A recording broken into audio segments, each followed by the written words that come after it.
Hello po mga kapitay, sa magandang oras po sa ating lahat at welcome po dito sa aking channel. Ito, kapapasok lang po ng balita mga kabida, ano po, no? Naisampa na po itong impeachment complaint laban ho kay Vice President Sara Duterte dyan ho sa House of Representatives, ano po. Ito po ay isinampa ng civil society groups, kasama na po rito ang mga iba't ibang leaders ng simbahan at itong mga pamilya ho ng biktima ho ng extrajudicial killing sa ilalim ho ng Duterte administration. Okay? Yung impeachment complaint po mga kabida ay tinanggap po ni House Secretary General Reginald Velasco. Okay? Dakong alas 4:30 ho ng hapon ngayon na po mga kabida. At iba't ibang mga personalidad na kasama ho dito sa nagsampa o itong mga complainants, no, laban ho kay Vice President Sara Duterte.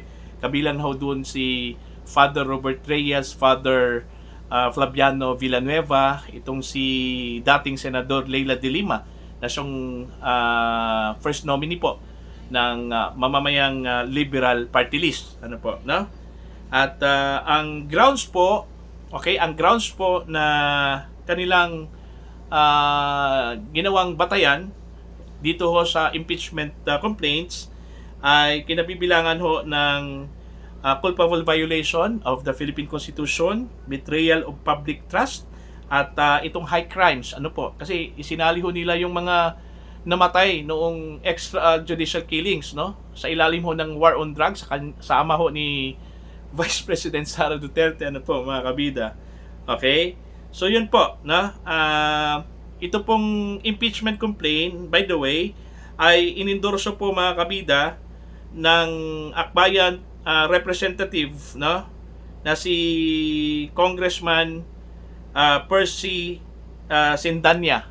Okay? Ito po yung nag-endorso, okay? At sa rules kasi, dyan ho sa impeachment complaint sa House of Representatives, kailangan ho mayroong mag-endorso na isang miyembro ho ng House of Representatives, okay?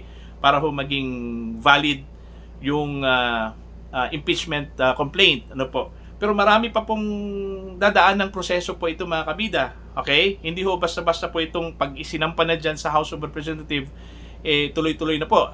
Kasi may determination po ho ng form at saka substance, okay?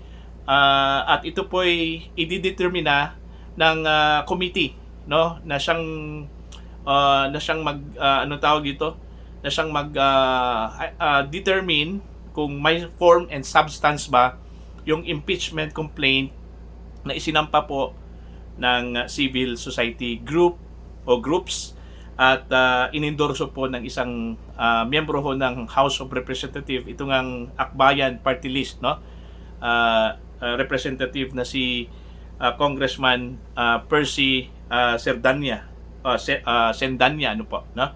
So yun po, pinaka-latest na balita ngayong hapon lang po mga kabida.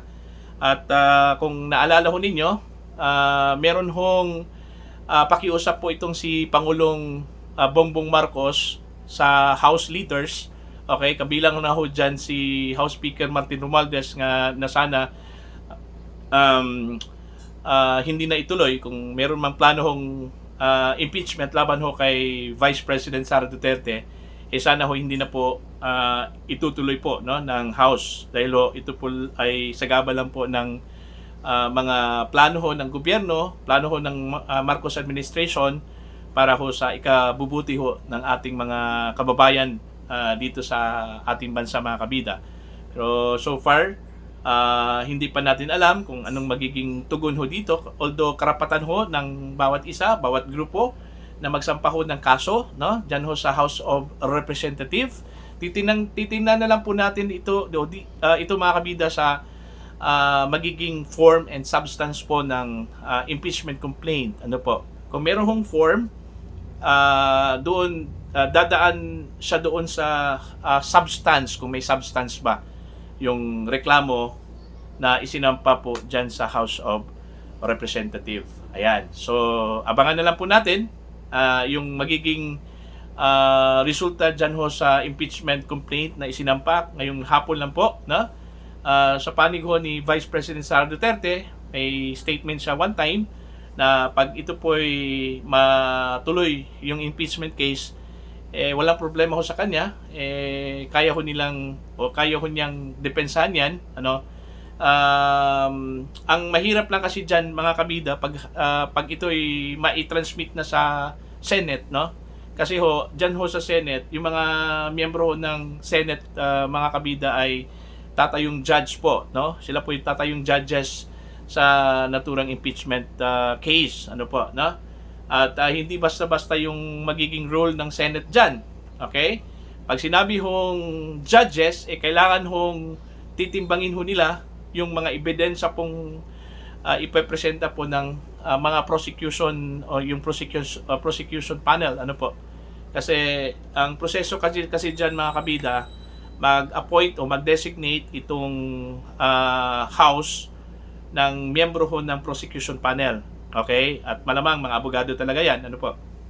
Okay? Sila yung mag-presenta ho ng ebidensya, mag-prosecute kay Vice President Sara Duterte kung ito po'y makarating na, no? Diyan ho sa Senado, itong impeachment complaint na isinampa po ng iba't ibang grupo ng civil society dito ho sa ating bansa.